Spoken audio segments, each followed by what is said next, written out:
messieurs, bonjour, bienvenue à l'émission. Stéphane, bon matin. Si vous êtes attentif le mois de mai, vous allez voir, on a changé le dessus de sa table. Oui. Pas la mienne, juste la sienne, pour aller avec la ligne bleue de sa chemise. C'est ça. Comment trouvez-vous votre nouveau décor, mesdames et messieurs? C'est le dicton faire plus avec moins. C'est ça la devise de TQS. Regarde, on a même des chemises presque pareilles ce matin. Oui, tu t'es bien clôture frost ce matin? Pareil. Arrête de te bomber le torse, c'est de la graisse. C'est pas des pectoraux. Va donc chez le diable, c'est le mot, hein? C'est le mot employé ici. Faut parler de cet accident de l'appareil de Bombardier. Tu sais que j'ai eu peur, je pensais que c'était toi, en fait. C'est ça, parce que pour les gens qui ne le sauraient pas, vendredi après-midi, je suis allé en Virginie, puis je revenais samedi en fin d'après-midi, et j'ai pris le même type d'avion avec la même compagnie. Et le lendemain matin, j'ouvre mon Internet et là, je vois ça. Un appareil Bombardier s'est écrasé au Kentucky. C'est pas tellement loin de l'endroit. C'est bête comme accident. Une erreur humaine, encore une fois. Une erreur humaine, probablement, ou du pilote, ou des gens qui sont en charge de ce qu'on appelle le taxi sur le sol d'un aéroport. Donc, c'est une erreur probablement de la tour de contrôle qui est sur le sol. C'est ça. On dit, tu prends telle piste, puis on ne s'est pas aperçu que le pilote avait tourné son avion pour prendre son envol sur une piste qui n'est pas assez longue. Donc, il n'y avait pas assez d'air d'aller quand il est arrivé en bout de piste. Il est sorti de la piste, puis il s'est écrasé. 49 des 50 personnes sont décédées. Évidemment, Bombardier est toujours sur un pied d'alerte quand arrive un accident comme celui-là. C'est pas de leur faute. C'est pas de leur faute. Mais comme air, j'ai vu ça dans la Gazette de ce matin, il y a toute une série d'incidents qui impliquent cette compagnie-là et parce que je pense que type d'avion. Je vais demander à mon agent de voyage de faire attention à l'avenir. Pourrais-je éviter? Pourrais-je éviter comme air? Mais tu sais qu'à fur et à mesure qu'on s'approche du 9 septembre, du 11 septembre, 2001, ça va faire 5 ans en 2006, c'est dangereux de voyager. Surtout, moi, c'est pas compliqué. Quand je voyage maintenant en avion, c'est interdiction de vol aux États-Unis. Je ne veux pas arrêter dans ce pays-là. Ah oui? Quitte à payer plus cher. Moi, il faut que j'y aille. T'es condamné, mon gars, t'es fini. Je suis condamné à prendre des risques. Oui.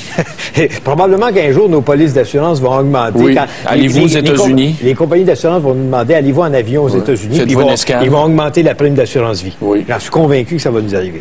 Oui. Qu'est-ce que je voulais te parler? As-tu vu l'histoire de la circulation? Oui, les feux de circulation intelligents. En as-tu des feux de circulation dans ta place? Non, parce que tu sais, quand un feu de circulation met les pieds dans une ville comme la nôtre, c'est le début de la fin! Comment ça? Parce que c'est l'espèce d'urbanisation sauvage qui met la graine dans ton environnement et c'est très méchant. Moi, j'en veux pas de feu de circulation. Ici, on a de la misère à croire que les Français ont raison avec des ronds-points. Oh non, parle-moi pas de ça. Quelle connerie consommée! Dans la région de Gatineau, vous en avez avec des carrefours giratoires. 2 carrefours giratoires de fil, faut-il faire? Il y en a fait 2 à l'île des Sœurs. C'est dégueulasse. C'est extraordinaire. C'est dangereux. On n'a pas cette culture-là, nous, ici, de tourner en rond. Qu'on apprenne. Ça fait 4 ans qu'on nous fait croire qu'on va finir par tourner à droite sur un feu rouge à Montréal. Non, mais c'est dangereux. C'est une promesse faite à l'époque. C'était un gouvernement de Bernard Qu'est-ce que ça te donne, toi, là, un carrefour giratoire, à part de t'étourdir? Ça m'étourdit pas, je comprends, puis je sais que... Faut que tu aies des yeux tout le tour de la tête. C'est dangereux, c'est une source d'accrochage. Celui qui est à l'intérieur a la priorité. C'est faux. Ensuite, tu te glisses, puis tu tournes. Essaye d'expliquer ça quand tu te fais accrocher par une bonne femme. Pourquoi une bonne femme? À Gatineau, il y a 2... Pourquoi une bonne femme? Il y a 2, parce que c'est rapporté dans le journal ce matin, Journal de Montréal, si je ne m'abuse, qu'il y a plus en plus de femmes en automobile et c'est une source. C'est marqué dans le journal. Vous n'avez pas cru, les piscines Paul Larocque? Ben, regarde bien ça. C'est marqué ici. C'est marqué où? Tu l'as pas vu? T'as des fixes que t'as sur Paul Larocque? Non, mais c'est vrai. Un problème associé aux femmes, la circulation, page 12.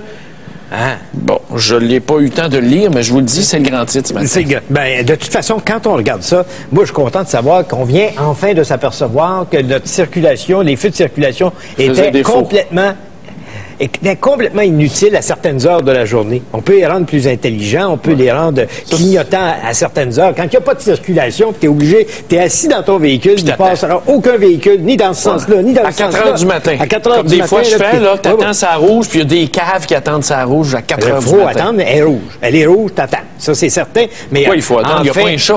Mais ça coûte 20 millions pour la moitié des feux de circulation. C'est cher. C'est sûr. C'est pour ça que vous n'en avez pas. Trop cher? Non, non. Vous n'avez pas un moyen? Vous n'avez pas un moyen? Il n'y a pas le besoin. Nous, le flux est naturel. Le flux est naturel. Hey, parce qu'on parle d'une nouvelle du Journal de Montréal. As-tu vu ça? À coup de grande claque à la gueule en fin de semaine. La presse, le Journal de Montréal, la Radio-Canada, TVA. Le journal a perdu beaucoup de crédibilité. Et TVA aussi, avec l'histoire des piscines. La une du journal en fin de semaine. Oui, mais Radio-Canada aussi, en ne disant pas qu'il y avait eu une décision du Conseil de presse, blâmant Radio-Canada dans un dossier impliquant la même compagnie puis le même chercheur. Ça n'a pas d'importance, là. Ben oui, mais il y a plusieurs années. Transparence. Transparence oblige. Pourquoi? Ben, il me semble. Au contraire, il y avait une longueur d'avance. Il avait vécu justement cette arnaque-là, Radio-Canada, qui ont fait bénéficier à la population de leur grande expertise en matière de médias. Mais le coup bas ce matin, c'est que hier, dans le Journal de Montréal, il y avait 15 pages noires. Je ne sais pas si vous êtes de ceux qui avaient reçu un Journal de Montréal hier, mais il y avait 15 pages totalement noires. Le mien était correct, mais 15 pages où est-ce qu'il y avait absolument rien d'imprimé sauf de l'encre.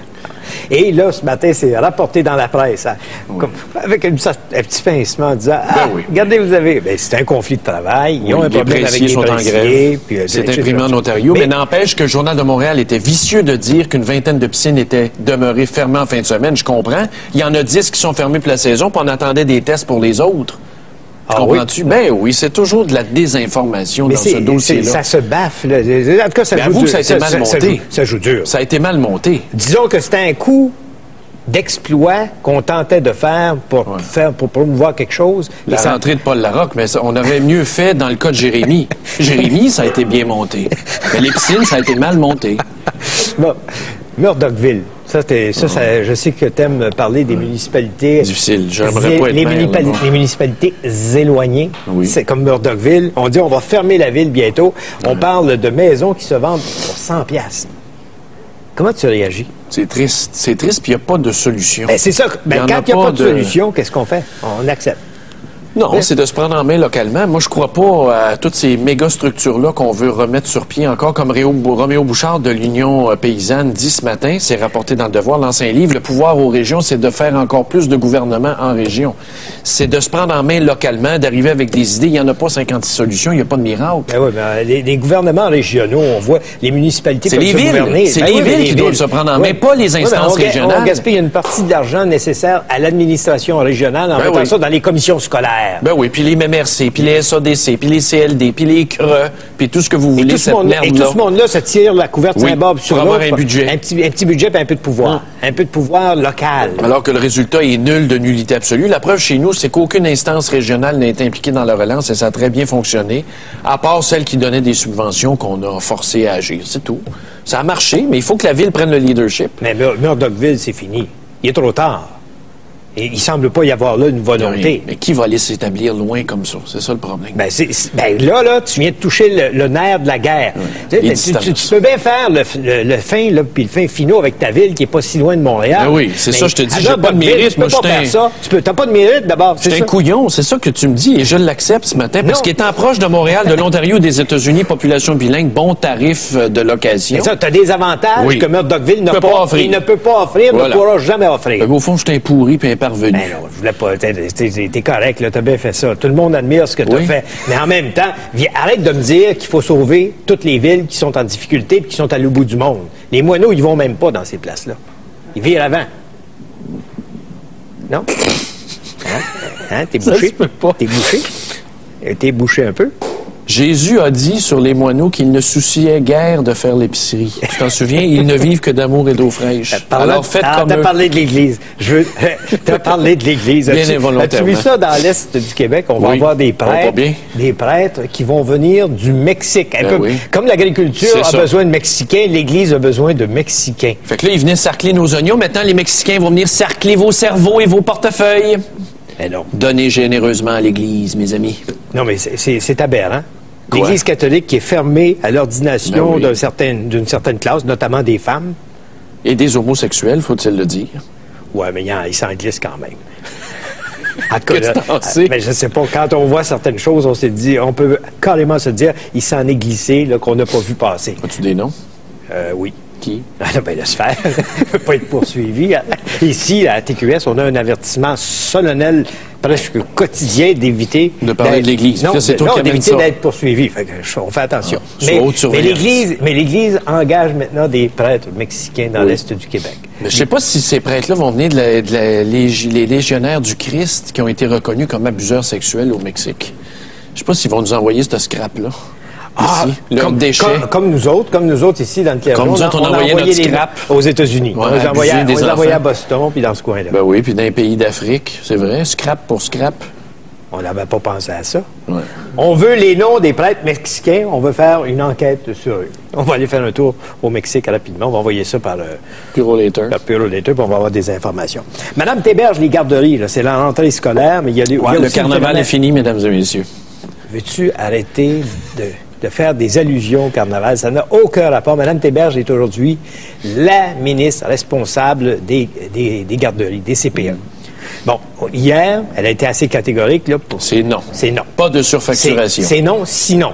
Sinon, on vous coupe les vivres. On vous coupe les subventions et c'est permis dans la loi. Elle pourrait théoriquement faire ça. Mais là, elle va s'attirer l'ire des parents. Parce que si elle coupe les subventions, qui elle va pénaliser? Le service de garde ou les parents? Surtout les parents qui n'auront pas de place pour aller ailleurs. Alors, tu penses que c'est une déclaration c'est un peu du chantage. C'est du chantage. C'est du chantage? Oui, c'est du chantage parce que si elle ferme, parce qu'elle se trouve à fermer en coupant le robinet, ces parents-là vont aller où? Dis-le. Il n'y a pas de place ailleurs. Il n'y a pas de place ailleurs. Les listes d'attente sont très longues pour les garderies subventionnées pleinement subventionnées. Des listes d'attente de 2-3 ans. Imagine, tu penses avoir un enfant que déjà tu dois te mettre sur la liste d'attente. Ah, c'est arrivé dans avant même la conception. Dans la famille chez nous, c'est arrivé. Qu'est-ce que tu veux dire? Une personne qui s'est mise sur une liste d'attente qui a fait une fausse couche. Ah non. Et qui, heureusement, son nom est resté sur la liste d'attente. Elle a eu le temps d'avoir un enfant. Un vrai. Et là, l'enfant vient d'être accepté après avoir passé un certain temps dans des garderies secondaires ou des garderies privées. Ça peut-tu être plein de préjugés de même? Des garderies privées, des garderies secondaires. C'est toujours toi qui me dis ça. Tu me dis, c'est parce que les gens sont moins compétents. C'est toi qui m'as déjà dit ça. Celle-là est bonne. C'est toi qui me parles de gardienne tout le temps. Ben oui, c'est toi qui me dis que c'est là qu'il y en a. Non, au contraire, que c'est des gens éduqués qui sont allés à l'école, qui ont été formés. Tu changes d'idée comme... C'est son nouveau décor. Avez-vous remarqué les couleurs de la table sont nouvelles, ça l'énerve ce matin. Bon. Comment vous trouvez notre nouveau décor? Envoyez-nous un courriel. Ça sort bien. Couvre-feu, excusez. Je regarde ça à l'écran, ça sort bien. Oui, bleu poudre. Je trouve ça beau. Ça va aller avec le nouveau logo. T'as une bonne canette, Cabri. C'est de la bonne pince. Hey, prends ton café égal. Là. Bon, mais pour les garderies, juste un mot. Je pense que le gouvernement vient en même temps d'annoncer que le 7 $ par jour va rester pour le mandat actuel, mais peut-être pas pour l'autre. Là, on vient de donner de la nourriture à André Boisclair. Regarde bien ça aujourd'hui. La moulée. On lui a donné de la moulée. Aujourd'hui, je vous annonce que je réclame les garderies un engagement solennel. Alors qu'on sait que ça coûte une fortune. Ouais. OK. Bon, on s'en va. On va parler de notre sujet du jour, qui est la rentrée scolaire. C'est un aria. Et tu sembles dire que c'est correct, toi. Que c'est une journée comme une autre. Que ça va être des journées... Comment qu'est-ce que tu veux qu'on fasse? Il y a du stress. Oui, ça? C'est l'enfer pour les parents. La première fois, tu as des enfants qui s'en vont à l'école, t'en as qui n'aimeront pas ça, t'en as qui vont se demander qu'est-ce que je fais là, pas. Bon, c'est comme amener ton enfant au mariage, c'est la même chose. Les parents sont obligés de prendre congé la semaine de la rentrée. Oui, à cause de la rentrée progressive. Ben oui, ça fait partie des obligations. Ah, c'est fou, ça. De prendre congé pour son enfant de temps en temps, c'est fou. C'est parce que c'est pas toujours facile. Sur le plan du travail. Tu as des gens, c'est correct, qui ont un emploi où ils disent je prends ma semaine de vacances puis je me fais remplacer. Ceux qui ont des emplois professionnels avec des engagements... Faux. Tu n'as pas le choix. De toute façon, tu es protégé par la loi, c'est les normes du travail. Pour des obligations familiales. Je le sais. C'est quoi le problème? Mais le problème, c'est qu'on les fait rentrer à l'école ce matin. Oui. Ce matin, cette semaine. Pas ce matin. Bon, mais on va se retrouver avec des gens qui vont être aux prises avec des problèmes de gardiennage, des problèmes d'horaire. Des problèmes de gardiennage? Écoute... Ça dure à peine une semaine et demie, cette affaire-là. Non. Regarde-moi bien, là. Quand tu envoies un enfant à l'école, écoute-moi, quand tu envoies un enfant à l'école, fais pas ton clown. Quand tu envoies l'enfant à l'école, t'es obligé de faire ton horaire en fonction de ton horaire un accompagnement à faire. Et en fonction des journées pédagogiques qui vont avoir lieu une fois par mois. Mais oui, puis... En fonction des... les journées pédagogiques, il y a des services de garde en milieu scolaire qui s'occupent de ça. Mais ça fait longtemps que t'es pas allé à l'école. Je le sais, mais les enfants, 10-12 heures par jour là, en milieu scolaire. 12 heures en milieu scolaire? Mais t'as des parents qui les laissent là à 7h30 le matin. Oui. Puis qui vont les chercher à 8 h le soir? Qui vont les chercher à 6h30, 7h le soir. Ben non! Franchement, arrête de dire ça à 7 h le soir. Nomme-moi une école qui est ouverte jusqu'à 7 h. Mais la garderie en milieu scolaire, c'est quoi? On se ferme à 6 h en général. 6 h, 6h30.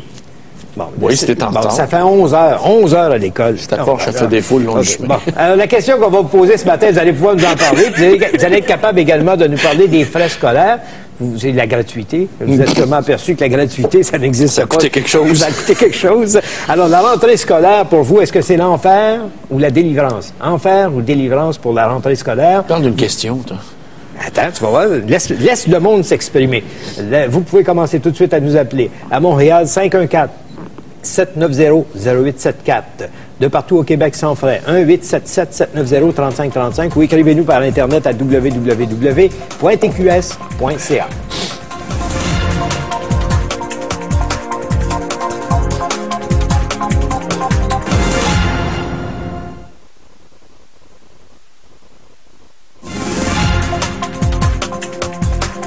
Bon, la rentrée scolaire, enfer, délivrance, escroquerie même. Le prix... Escroquerie? Ben quoi?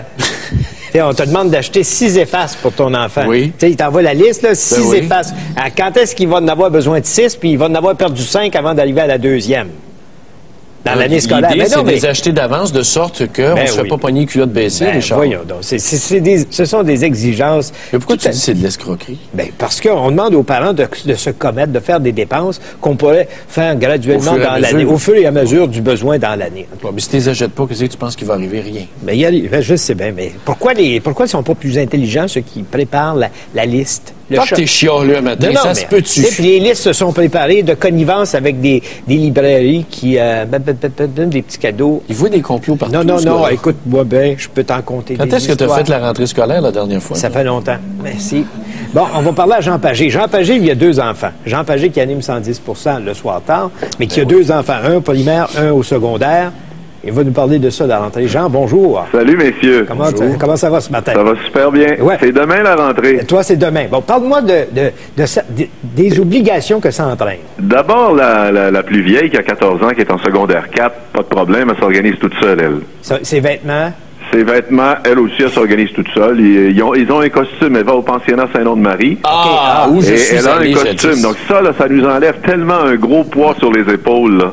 Oui. Et en plus, ça représente une discipline, je pense, qui est importante pour les enfants. Mm-hmm. Mais est-ce que tu as déjà vécu l'école sans l'uniforme? Non, l'école sans l'uniforme pour Elisabeth. Oui, les 3 dernières années de primaire ici à l'école de l'Île des Sœurs, mais ça, c'était pas un problème. Mais le garçon va où, lui? Il va pas au pensionnat? Le garçon est en 6e année de l'école primaire Île des Sœurs. Mais là, lui, les garçons, là, c'est tellement un peu brouillon là, que j'ai même pas la liste des effets scolaires dont il a besoin pour la rentrée de demain matin.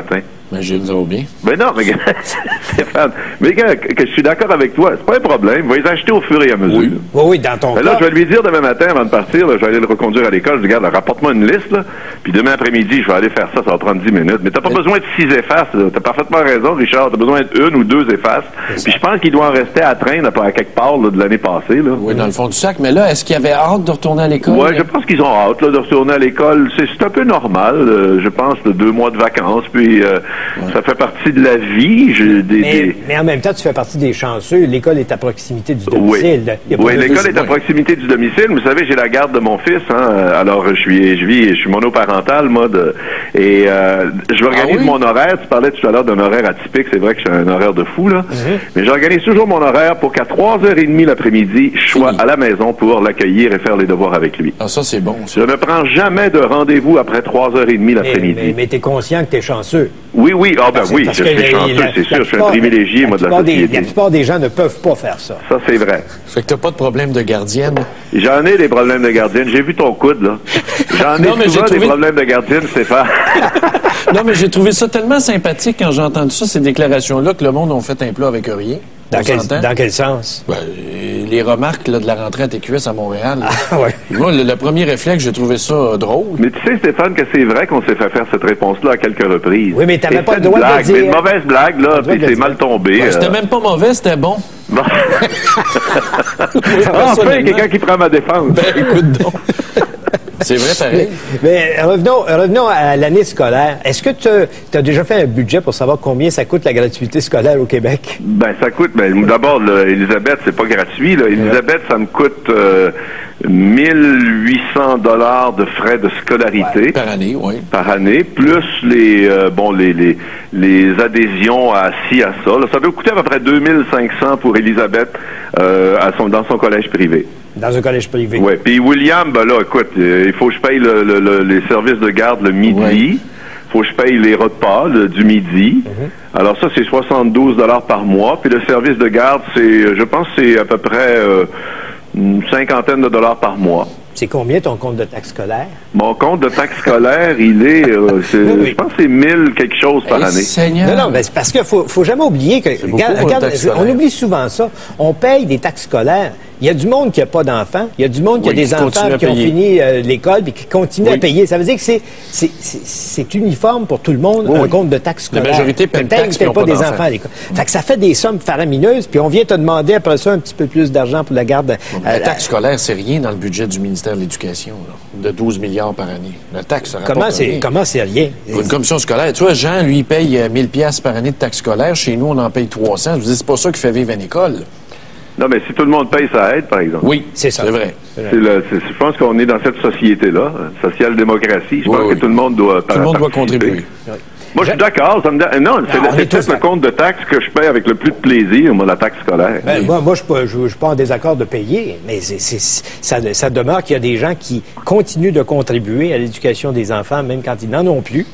Et ça fait un pot d'argent. Puis à chaque fois, là, t'as des commissaires qui prennent des vacances, t'as des commissaires qui vont dans des congrès, t'as des commissaires qui gaspillent de l'argent. On demande 72 $ par mois pour les garder Donne-moi ça, moi, tu vois, je vais te bien gérer ça. Ça ajoute pas. Jean Pagé, merci beaucoup. Ils sont bien nourris à l'école, pareil, Richard. C'est un traiteur à l'école de l'Île des Sœurs qui a le contrat, puis ils sont bien nourris. Voilà. Un traiteur? Ben, en fait, c'est moins compliqué. C'est ça. Ça revient à peu près au même prix, mais c'est moins compliqué qu'avoir une cuisine sur place. C'est probablement moins dispendieux que d'avoir une cuisine sur place. Plus facile à gérer. Oui. Ah ben, je suis content d'entendre ça. Merci Jean, bonne journée. Bonne journée. On va prendre des appels et vos commentaires tout de suite après sur la rentrée scolaire. Tout ce que vous avez à nous raconter là-dessus, on est là pour ça ce matin. C'est commencé pour certains niveaux scolaires, là, mais en même temps, disons qu'il y en a d'autres qui entrent aujourd'hui, qui entrent demain. C'est graduel cette semaine. Alors la question, rentrée scolaire, enfer ou délivrance?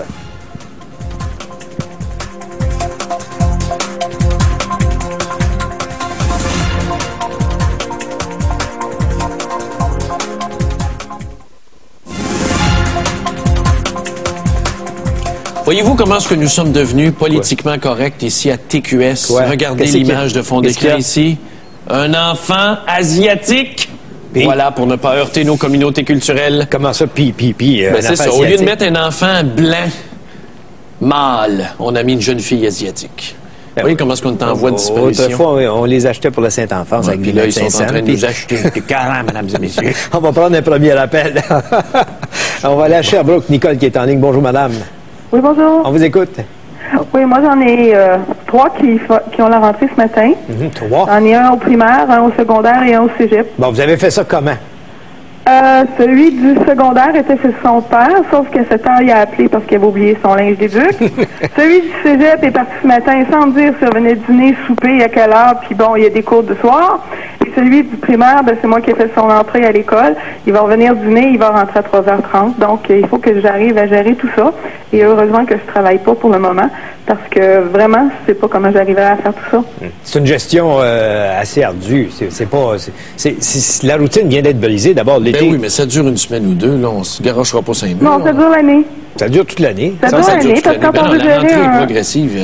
À un moment donné, une fois que les enfants sont rentrés dans le moule... Ben oui, mais ça veut pas dire qu'une fois que les enfants sont entrés dans le moule, qu'elle n'a pas besoin de faire le dîner, qu'elle n'a pas besoin de s'occuper des enfants quand ils reviennent de l'école. Oui, mais l'histoire d'oublier son linge, puis il y a toujours des choses qui sont reliées à la rentrée qui arrivent quelquefois au début, là, mais après on se place. Pas rien qu'au début. Un enfant, ça oublie presque une fois par semaine quelque chose.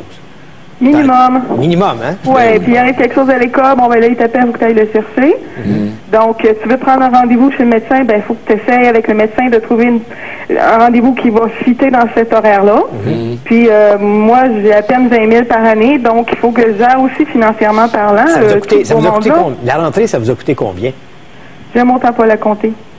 Vous n'avez pas? Il y en a un au primaire, j'ai eu sa liste, ça a bien été, j'ai pu profiter des rabais. Oui. Le deuxième, au secondaire, on n'a absolument rien. Et celui du cégep, il va s'arranger avec la réserve qu'il y a ici. Donc, moi, je fonctionne comme ça, là, j'ai vraiment pas le choix. Mais vous êtes monoparental ou vous avez un conjoint? Il y a un conjoint quelque part, un ex-conjoint quelque part, oui. OK, c'est ça, mais il ne contribue pas aux tâches là, quotidiennes comme vous le faites, là. Celui du primaire est en garde partagée, mais de toute façon, il vient déjeuner, dîner après l'école chez moi. Ah. Même la semaine où il est en garde partagée? Oui, même la semaine qu'il est en garde partagée. C'est un gros partage, ça. Oui, sans contribution financière, là. Merci, Nicole, bonne chance, d'avoir partagé ça avec nous. Merci. Merci, au revoir. Saint-Hubert maintenant. Hélène, bonjour. Oui, bonjour. On vous écoute. Oui, moi, j'ai une fille handicapée, elle a 18 ans. Elle est autistique, diabétique et épileptique. Je dois vous dire que quand elle recommence l'école, c'est sûr que c'est une délivrance. Là. Elle va à l'école depuis qu'elle a 4 ans. Et puis au début, ça prenait ça. Là. Ça prenait l'école là, pour l'aider dans tout ça. Puis pas juste l'aider, vous aider à prendre votre souffle. Oui, quand l'été arrive... prenant, ça.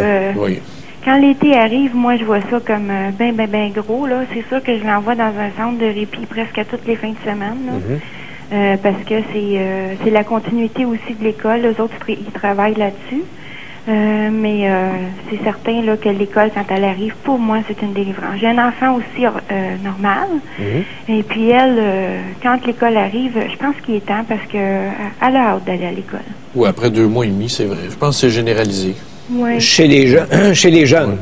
Où ça l'est peut-être moins, c'est sur ceux qui sont sur le bord de décrocher. Là. Quand 15, 16, 17 ans, qui se questionnent à savoir est-ce que j'ai encore besoin d'eux? Pas nécessaire.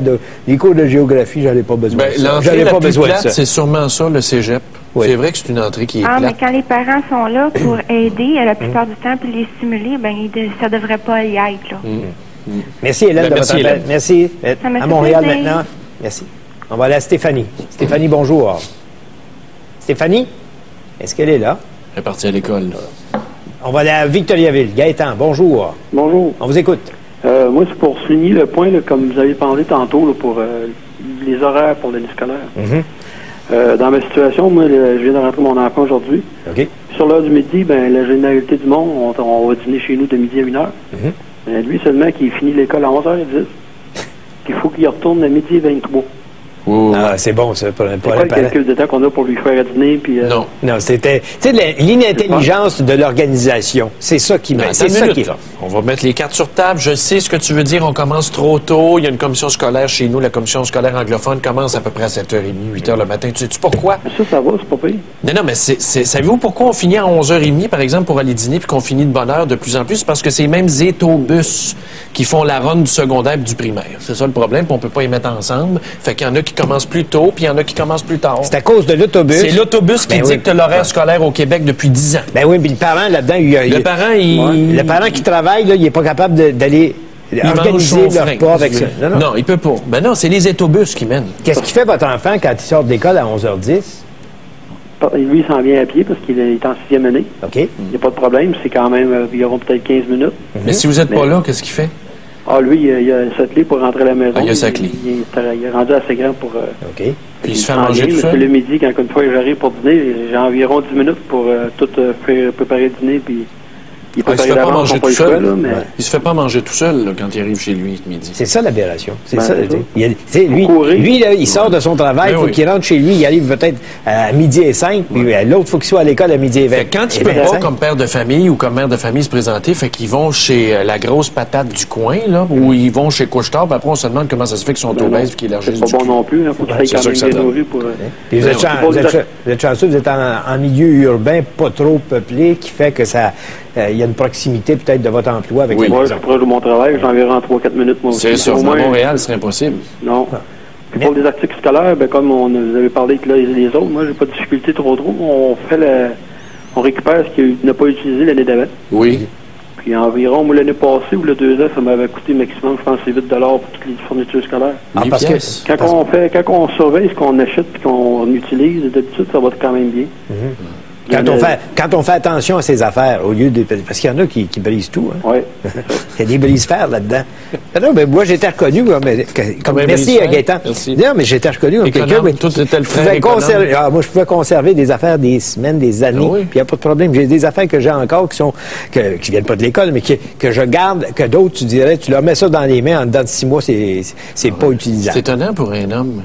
Non, je fais attention à mes affaires. Une attitude comme ça, c'est plutôt des réflexes féminins. Non, c'est parce que je connais la valeur des choses, moi.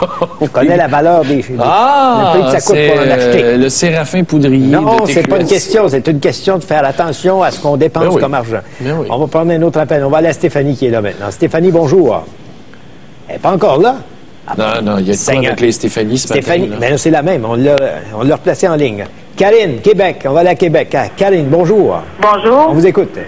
Oui, moi, j'ai un enfant qui va rentrer en première année, puis je trouve ça exorbitant, les prix d'école qu'ils nous demandent pour les factures scolaires. Oui, comment ça? Moi, je suis d'accord avec vous, le fait d'acheter 6 gommes à effacer. Je trouve ça vraiment exagéré, parce que le 3 quarts du temps, l'enfant en utilise une seule pour 1 année. Ah oui? Eh oui. Il est bon à l'école. Eh oui, il efface pas souvent. Les écoles sont de connivence avec les libraires. Oh, je te dis, dans certaines places, je vais te dire. Le jour d'école de l'année, sans compter les accessoires que nous, on achète, sans compter qu'il faut que tu accordes ton temps, parce que moi, j'en ai un autre de 2 ans en plus d'elle qui va à l'école. Il faut conjuguer la vie familiale avec l'école, les factures scolaires. Ça revient cher en bout de ligne. Vous, cette année, ça vous a coûté à peu près combien? Là, j'ai fait pas tous les calculs, puis à date, ça m'en revient à 110 $, puis j'ai pas fini les calculs. Pour un enfant? Pour un enfant. Ouais, c'est bon. Et ça va se rendre quoi? 150, 160 au moins? À peu près. À peu près. Eh bien, merci Stéphanie. Merci de votre appel. Mais je comprends pas. Là, je dis, c'est trop fatigant, les enfants, là, avec une question de même, en faire ou délivrance, qu'on arrête d'en faire. Non, c'est qu'on mette le robinet à off, qu'on se fasse stériliser tout le monde. C'est pas ça. Ça veut pas dire qu'on n'est pas capable d'améliorer la situation. Si on y travaille intelligemment, si les gens dans le milieu scolaire peuvent devenir intelligents dans l'organisation du travail... Mais c'est un derby de démolition, c'est pas un derby de démolition. Qu'est-ce que tu changerais dans la rentrée qui fait pas ton affaire personnellement, là, qui t'agace ce matin? 6 effaces, c'est trop. 6 effaces, c'est trop. On commence juste par ça. Mais il n'y a pas personne qui te tord un bras en te donnant la liste et vous devez acheter ça. Tu retournes l'enfant à 11h10 à la maison. Tu retournes l'enfant à 11h10, les parents finissent de travailler à midi pour leur faire un repas. Ça t'emmerde dans ton horaire de travail. C'est parce que tu peux pas nécessairement dire au boss, écoute boss, moi je finis à 11h ce matin. C'est ça la conciliation travail-famille, mon ami. C'est en plein ça. C'est d'envoyer promener ton patron. Tu rêves carrément en couleur. Pas du tout. C'est garanti dans la loi. Oui. C'est bien fait les lois. Ouais. OK. Je vous rappelle notre question aujourd'hui. La rentrée scolaire, enfer ou délivrance? On revient dans un instant.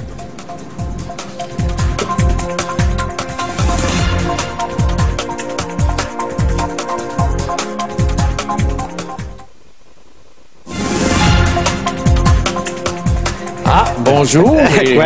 Qu'est-ce qu'il y a là? Je vais vous confier ce que Richard nous a dit pendant la pause. La photo hier, en arrière ici, ce n'est pas une Asiatique, c'est Monique Simard étant jeune. Vous remarquez, c'est une photo noir et blanc? Non, mais c'est parce qu'on se fait traiter de xénophobe. Oui, de raciste. De la communauté asiatique. Ben voyons. Il y en a qui cherchent des poux vraiment partout. As-tu des courriels? Oui, j'ai un courriel ici. Wow! Qu'avez-vous mis dans votre café ce matin? Vous êtes incroyable à entendre et à regarder. Une réplique n'attend pas l'autre. Oh. Vous êtes formidable et votre décor est très réjouissant. Signé Stéphane Gabriel. Ça, c'est le boss. Ça, c'est le boss. Non, c'est marqué Janine, grand-maman d'amour. Okay. Voilà. Écoute, j'ai ici Olivier qui a 14 ans. Il dit l'école, pour moi, c'est l'enfer parce qu'ils n'ont pas l'intelligence de faire des horaires intelligents. Exemple, on commence l'école le vendredi, puis lundi, c'est congé, puis on n'a rien à faire le vendredi quand on commence l'école. C'est une journée. Oui, mais c'est une journée de perdu pareil. Entre toi et moi, là, pourquoi les faire rentrer pour quelques heures le vendredi? Ça aussi, c'est de la mauvaise organisation scolaire. Il y a sûrement des études psychologiques qui vont te dire que c'est moins traumatisant comme ça. Bon, parce que dans mon temps, on rentrait dans un coup sec, tu t'en souviens? Ben, je le sais. Ah oui, on rentrait, puis le premier cours était vers 9h, 9h15. Là. Tout le monde s'était présenté, puis ça... Oh non, toi, c'était autrement. Toi, c'était les frères du Sacré-Cœur à Granby. Non, c'était la soutane puis la grosse règle de bois. Oui, peut-être. Ouais. Pierre-Luc, 16 ans. Il n'y a aucune gratuité scolaire. Ma mère devra payer 188 $ pour les livres et le matériel reproductible, les photocopies. Oui. C'est une somme quand même importante, alors qu'on paye pas mal de taxes scolaires. La photocopieuse, là, ils te la font payer. Hein? Oui, les frais afférents. Les frais afférents, on prend un appel. Là. On s'en va à Montréal-Nord. Mélanie, bonjour. Bon matin, messieurs. On vous écoute. Bonjour. OK. Moi, j'ai 3 enfants qui vont à l'école. J'ai eu la chance de choisir le métier, de prendre en charge mes enfants et de retourner au travail lorsqu'ils seront à l'école. Donc, il y en a un qui rentre à 8 heures, il y en a un qui rentre à 8h35. Donc, le 35 minutes que j'ai à attendre dehors en plein hiver, je suis obligée d'attendre. Retourner à la maison, je n'ai pas le droit de rester dans la cour d'école. Donc, je trouve ça vraiment aberrant de pouvoir retourner des enfants, puis quand il y en a une de 3 ans qui est obligée d'attendre dehors que son frère rentre à l'école. Donc, je trouve ça vraiment l'horaire vraiment non flexible. Il devrait nous donner quand même le droit de rester dans la cour d'école en attendant le 30 minutes. Et puis, concernant les articles scolaires, mais les effaces, ils n'ont pas besoin de 4 effaces. Ils me demandent cette année 24 crayons à mine. 24. Entre vous et moi, là, j'en utilise 2 dans une année maximum. Ah oui? Ouais. Ils écrivent pas, les enfants. En première année, surtout en première année, ils apprennent à écrire, mais voyons donc, 24 crayons, puis ils veulent qu'on apporte tous les articles scolaires à l'école, que c'est eux autres qui vont être en charge de leur remettre s'ils en perdent ou s'ils les brisent. Je suis en train de me demander, oui, mais je suis en train de me demander, moi, si on est en train de pas fournir les autres enfants qui ne l'ont pas.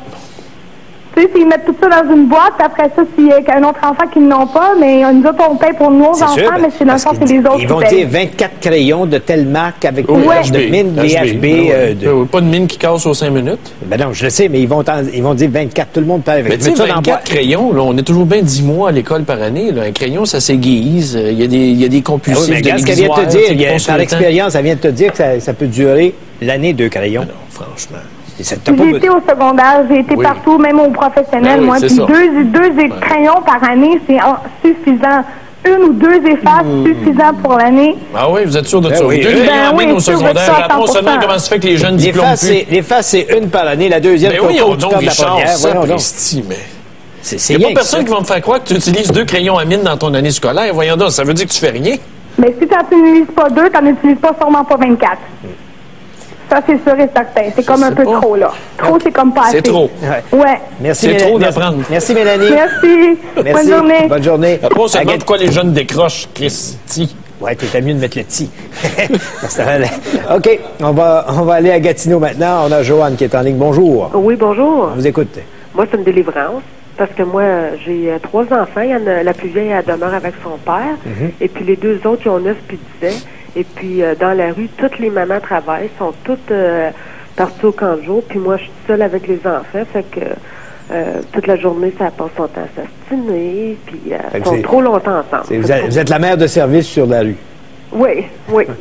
Mais quand ils sont à l'école, est-ce que c'est un peu le même style de vie, puis vous envoyez ça chez les profs s'arrangent avec, quoi? Non. Là, ils ont des amis. Là, à cette heure, ils ont changé les heures scolaires. Fait que là, tous les amis vont revenir en même temps qu'eux autres. Fait que là, le soir, on va pouvoir avoir des amis. Tandis que le jour, là, je suis la seule maman sur la rue à la maison. Oui. Fait que là, le soir, quand ils arrivent à l'école, ils s'en vont s'amuser avec leurs amis. Non, les amis viennent à la maison. Moi, je suis la maison sur la rue que tous les amis sont tous ici. C'est un lieu de rassemblement. Oui, c'est un lieu de rassemblement. Mais au moins, ils ne s'astinent pas un avec l'autre. Ils ont leurs propres amis, puis... ils ont de l'occupation. D'accord, merci beaucoup. On va aller maintenant retrouver Dave à Québec pour connaître le sujet du Grand Journal à midi aujourd'hui. Bonjour Dave. Bon début de semaine, Stéphane. Bon début de semaine, Richard. Alors, nous aussi, on va parler de rentrée scolaire cette semaine parce que dans le fond, c'est ce qui touche l'ensemble du Québec et l'ensemble des Québécois. Pour bien des gens, donc les enfants, enfin retournent à l'école. Et c'est notre question aujourd'hui. un peu près dans le même genre que la vôtre. Est-ce que vous êtes heureux que les enfants retournent à l'école? Et Joanne, vous avez entendu Joanne de Gatineau, hein, c'est assez clair. Pour bien des parents, c'est le bonheur complet. Ben oui, c'est un débarras. C'est drôle. Hein?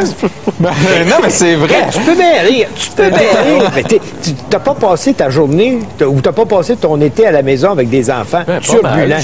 Oui, Seigneur, je vais te présenter ma fille de 7 ans. Tu sais que c'est une hyperactive au Ritalin, puis elle n'en prend pas de Ritalin. Mais est-ce que tu es content que ta fille retourne à l'école, Stéphane? Non, je trouve que ça a été vite cette année. Ah On n'a pas assez pris de temps, ouais. Je suis déçu un peu. Mais c'est parce que tu n'étais pas là. Ben, j'étais là quand même 3 semaines, avec eux autres à temps plein. Oui, mais 3 semaines. Bon. Le reste du temps. Ah oui, j'ai bien aimé ça. Même si on a failli s'entretuer 4 fois. Alors, moi, je n'ai pas encore d'enfant, je ne peux pas parler de mon exemple. Alors, vous parlez de la délivrance médiévale. La délivrance. Êtes-vous heureux que les enfants retournent à l'école? Okay. On ne parle pas de débarras, là, mais bon. De vente de garage. OK, on vous écoute, Dave. Merci beaucoup. Je vous rappelle notre question d'autres ce matin. La rentrée scolaire, enfer ou délivrance?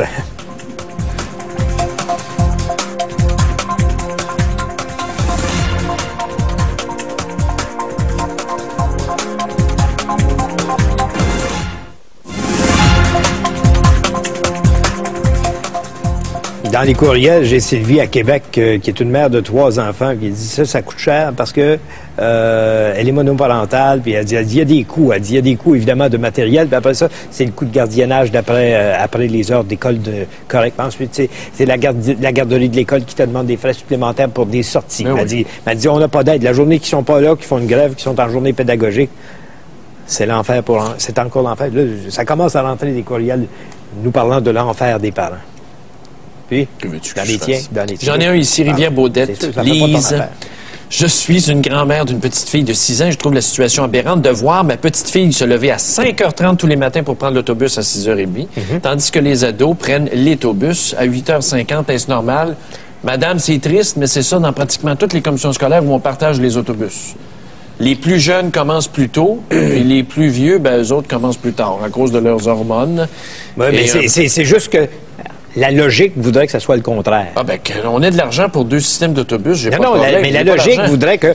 Parce que celui qui est plus vieux est capable de s'organiser, alors que le plus jeune, à 11h10, il n'est pas capable de s'organiser. Alors, la logique voudrait que le primaire commence après le secondaire. Oui, mais une question hormonale, il y a eu des études de publiées il y a plusieurs années à l'effet que les ados devraient commencer plus tard à cause de leur horloge biologique. Qui est un peu paresseuse. Ouais. Et ici, j'ai un courriel pour toi, Richard, de Dominique Rosemont. Pensée du jour. On n'hérite pas de la terre de nos parents, mais on emprunte celle de nos enfants. C'est vrai, ça? C'est vrai, mais ça vient faire quoi dans le débat? Je te laisse ça comme sujet de réflexion jusqu'à demain. Bon, parce qu'on peut pas dire que le sujet aujourd'hui... On va prendre un appel. On va aller à Varennes. On a Marie qui est en ligne. Bonjour, madame. Oui, bonjour. On vous écoute. Bonjour, ça va bien? Oui. Pas pire. Oui, moi, je suis enseignante au secondaire. Et sympathie. Et je suis mère de 2 enfants au niveau primaire aussi. Pour répondre à la question du jour, est-ce que c'est un enfer ou une délivrance? Moi, pour moi, c'est ni l'un ni l'autre. Je pense que, j'ai choisi un peu ma carrière aussi en fonction d'avoir des enfants. Je pense que si j'avais une carrière qui ne me permettait pas de me libérer pour mes enfants, soit pour l'école ou les activités, j'en aurais pas eu. Pour qu'est-ce qui est de la rentrée, moi, ça, l'enfer, moi, c'est quand ma rentrée arrive exactement en même temps que celle de mes enfants. Mais encore là, je priorise celle de mes enfants, donc je prends une demi-journée de congé et je suis présente pour celle de mes enfants. Qu'est-ce que vous venez de me dire là? La priorise. Oui, je le sais, mais il y a d'autres enfants qui rentrent à l'école. Ils vont rentrer à l'école, puis vous ne serez pas là, parce que vous avez demandé un congé, puis là, les enfants à qui vous devez enseigner, eux autres, ils font quoi? Oui, moi, je suis au secondaire, par contre. Donc, c'est sûr et certain que la personne qui me remplace, mes élèves sont au courant que je suis enseignante et que je suis là pour mes enfants pour la première journée. De toute façon, la première journée, c'est quand même une journée, là, assez relaxe là, au secondaire, là, où est-ce que, ce que je devrais faire, dans le fond, la personne qui me remplace va le faire. Pour ce qui est des articles scolaires, ceux qui trouvent que c'est quand même assez cher, c'est sûr que la personne qui parlait de 24 crayons, peut-être que, cette école-là, c'est peut-être beaucoup. Je pense que, une 12aine de crayons, c'est suffisant. Par contre, pour ce qui est du prix, tantôt vous avez dit, c'est sûr qu'on recycle un petit peu à tous les années ce que l'enfant rapporte de l'école. Moi, mes enfants sont bien avertis sais qu'ils doivent rapporter à la fin de l'année tous les articles scolaires, même les bouts de crayon, et après ça, à la maison, on fait le classement là, de qu'est-ce qui est bon, qu'est-ce qui est réutilisable, qu'est-ce qui n'est plus réutilisable. Par contre, moi, je vois aussi où est-ce que j'enseigne, à la fin de l'année, moi, je fais le tour des poubelles et je ramasse beaucoup de cartables neufs, des papiers, des bécherelles, des dictionnaires qui n'ont même pas été utilisés. Les enfants jettent et savent que les parents vont racheter l'année prochaine. C'est sûr que quand le parent rachète tout, oui, ça coûte cher, mais je pense qu'il faut avoir un suivi là-dessus et apprendre à nos enfants de faire attention à nos choses et qu'il y a des choses qui se réutilisent, qui vont être bons pour toute notre vie. Là, un dictionnaire, c'est bon pour longtemps, on rachète pas ça à chaque année. Merci Marie de votre appel. Merci beaucoup. On va aller à Montréal à Annie. Bonjour Annie. Bonjour. On vous écoute. Moi, je voulais vous souhaiter une félicitation de votre émission. C'est la dernière fois que j'appelle. J'ai appelé tout l'été pour donner mon opinion. Oui. Puis, c'est ça, comme vous savez, j'ai 17 ans, j'ai un bébé de 15 mois. Puis, demain, c'est ma rentrée d'école. Puis, pour moi, mais c'est plutôt une délivrance que d'autre chose. Mais vous êtes à l'envers. C'est vous qui s'en allez à l'école. C'est l'enfant qui s'en va à la garderie. C'est l'enfant qui s'en va à la garderie. Ouais. Puis, êtes-vous nerveuse? Non, mais êtes-vous nerveuse de ne pas être présente avec votre enfant tout le temps? Quand vous dites non, la garderie est sur le lieu de l'école. Puis le midi, quand je finis de manger, mais je peux aller voir mon petit pet en tout temps. Je passe une demi-heure avec lui par jour. Puis ça en est en masse pour la garderie. Puis à telle heure, il faut tous les élèves descendre en classe. Puis c'est mieux de même, dans le fond. Puis tous les jeunes de l'école, dans le fond, sont contents d'arriver là à la rentrée scolaire parce qu'on s'est pas vu de l'été, puis ça fait une... Est-ce qu'ils savent, les jeunes avec vous, que vous avez un enfant? Ben, ça doit, ils l'ont vu ensemble. Ben oui, c'est l'école Rosalie Jeté. Ben oui. C'est pas l'opération du Saint-Esprit. Non, je sais. Pas avec un enfant de même. Non, je le sais, mais elle peut avoir changé de district. Okay. Oh, on l'entend parler en arrière? Oui. Ils vont entendre à toutes les fois que j'appelle. C'est un petit caméraire en arrière. C'est bon, je souhaite une bonne rentrée. Merci, bonne rentrée scolaire, Annie. Merci pour votre appel. Regarde ici. Bianca, 35 ans, Chambly, 3 enfants. À l'école, le 31 août, tout le monde en même temps. C'est 800 pièces pour les 3 en articles scolaires seulement. On peut parler de vêtements puis tout ça. 800 pièces. Et tu trouves que c'est pas l'enfer, toi? Non. C'est un parent bien spécial. Merci d'avoir été là. Passez une bonne journée, bonne rentrée scolaire. Au revoir.